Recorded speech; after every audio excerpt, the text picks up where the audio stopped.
Hey guys, Golden Eagle here. So in this video, I just want to give you guys some tips and a little bit of information about how you get started in Grand Theft Auto Online. The game kind of throws a lot of information at you very quickly. It could kind of be a little bit overwhelming and confusing to take it all in. So I just kind of want to make this video and hopefully I can help you guys out. So the first thing that you do once you go into Grand Theft Auto Online is create your character. The character creator is pretty weird compared to anything we've seen in other games. What you basically do is choose your grandparents on both your mom and dad's side, then choose who your parents are, and then choose how much you resemble both your mom's side and your dad's side.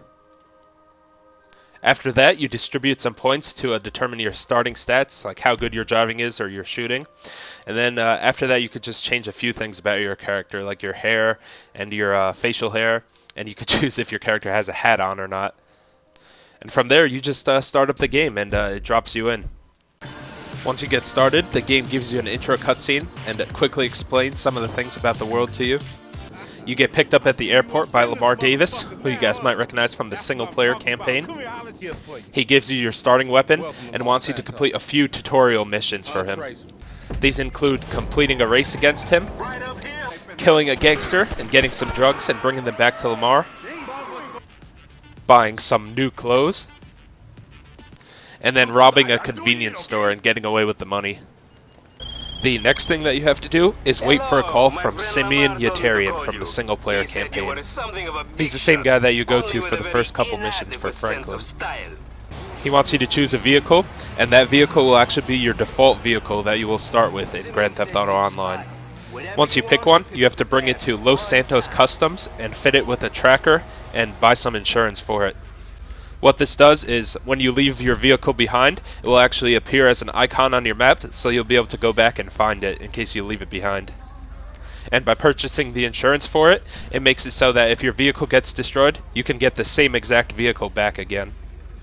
Now, one of the very last things that you have to do before you can get into the actual game is to wait for a text message from Gerald. He's the guy that you brought the drugs to with Lamar earlier in the tutorial. Basically, he wants you to go to an area called Cypress Flats. Once you get there, the game introduces you to jobs, which I'll talk about in a second. You have to enter this little blue circle, and the game wants you to complete a job, but you do not actually have to complete it. You can back out of it if you want, and that'll just end the tutorial. What this job is, it's Last Man Standing Team Deathmatch. Basically, it's a variant of Team Deathmatch, you know, the mode you guys know from pretty much every shooter. But in this variant, everyone only has one life, and you win by killing everyone on the other team once each. So if you want to, you could go ahead and complete it and join a match. It goes pretty quickly, but again, you don't have to complete it. You can back out of it if you want to.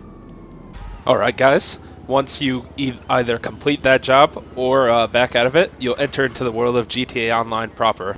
And you'll be able to invite your friends or join their games as long as they've completed that tutorial.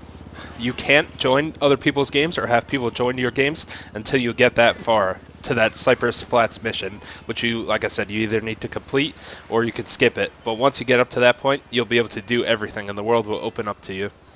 So, this main map where you spawn in, basically it's like the hub. You could kind of think of it like a living, breathing pre-game lobby from Call of Duty. When you join, you often join a random lobby, and there will just be other random people in here doing random things. So basically, it's the whole map of GTA 5 available to you right off the bat.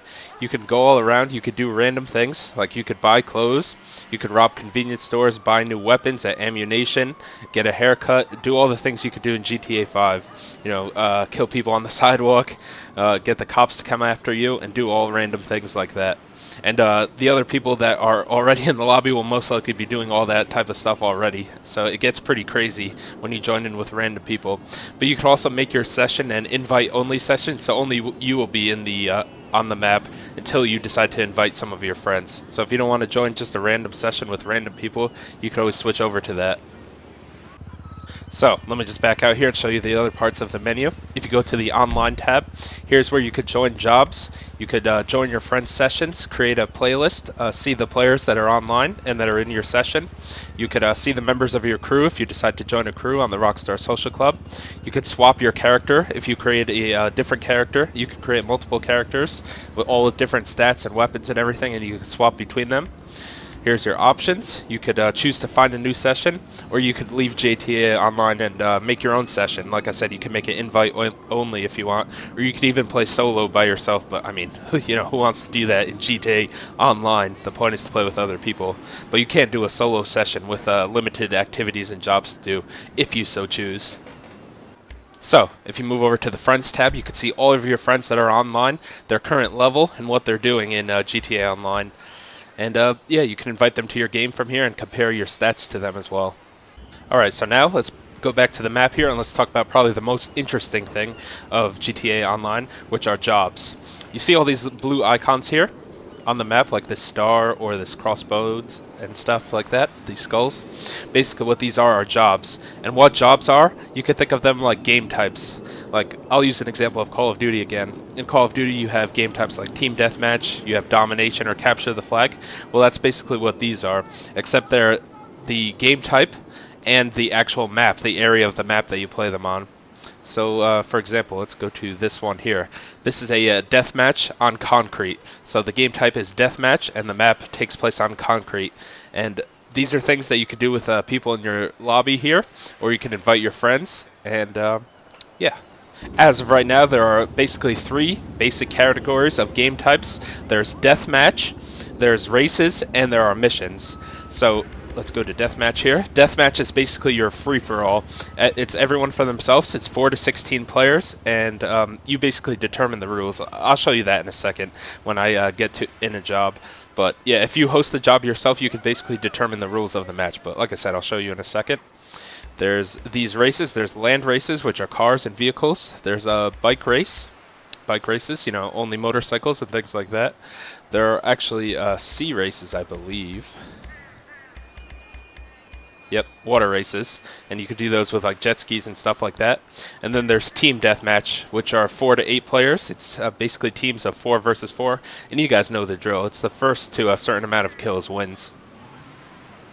And the missions are basically co-op story missions with cutscenes, and they all have their little story to them, so you could do them with friends as a team. So now, how do you actually play and join a job? Well, I'll show you. Let's take this Crossfire Team Deathmatch as an example. What you could do is, you could set a waypoint here and actually drive here and enter the blue circle, kind of like that first job that you had to do in the Cypress Flats thing for Gerald. Or you could just go into the map like I am here, and you could hit the square or X button on Xbox, and you could just join it right away. I believe you could do it from your phone as well. So then you just get this message, you sure want to join this job, and you click OK. And then it just teleports you to that job. Something I should mention is that when you join a job from your phone or from the map like I just did, you join a random lobby of that job that someone else has already hosted. So you can't actually host your own version of that job from this way. The only way to host your own version of that job is to actually drive to the blue waypoint like I mentioned. So, instead of actually joining it randomly, that's what I decided to do here to show you guys. So, when you do get to the job area, to the blue waypoint, you could choose to either join a match or to host your own match. If you choose to join your match, then it's the same thing as doing it from your map or from your phone. You just join someone else's lobby. If you do decide to host it yourself, then you get to choose different settings about the game type. Like for Team Deathmatch here, you get to choose the type of Team Deathmatch. You get to determine the target score, so how many kills it takes to win. If the traffic is on, what the current weather will be, what the time of day will be, and what the radio station will be that everyone can listen to while they're playing, and things like that.